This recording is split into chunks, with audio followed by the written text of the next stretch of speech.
When I became Muslim, I started wearing hijab and then I started wearing niqab. I actually covered my entire face, but then I took both of them off. And I didn't take them off because I stopped believing in the Quran or Allah. I still follow the Quran and I still believe in Allah. I took them off because I realized that those rules are not even in the Quran. They're actually in books that are not from God, that God never authorized himself.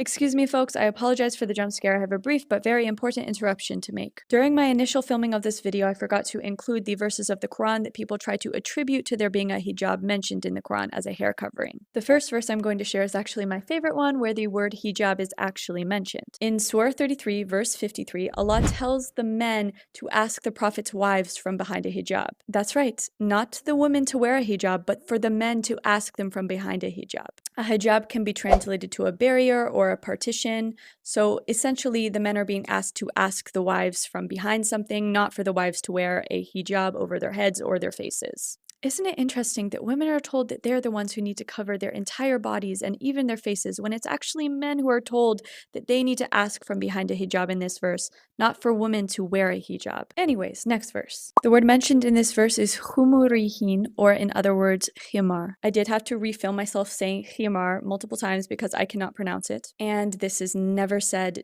to be drawn over the heads or the hair, so let's go to the next. This verse uses the word jalabib, or in other words, jilbab. And like the others, this is never mentioned to be put over the head or the hair or even the face. Let's get back to the video. So why do Muslims cover their hair and face if it's not even in the Quran? It's because they believe in books that aren't from God and they're following rules that are not from God, man-made rules that are not in God's revelation, and associating it with God's revelation, which is literally shirk. You heard that right. Muslims, instead of following God's revelation, they're following other books that are not from God and following the rules in them when God tells us all of the rules in the Quran. Once I realized this, I took off the hijab, I took off the niqab, and I started to get so much closer with God, and I felt so much better in my relationship with God and in my practice as a Muslim. Wearing the hijab and the niqab never brought me closer to God. It gave me the approval of other Muslims, but God never needed me to do that to gain his approval. I realized that as a Muslim, what I need to do is to follow the rules that God tells me in his book,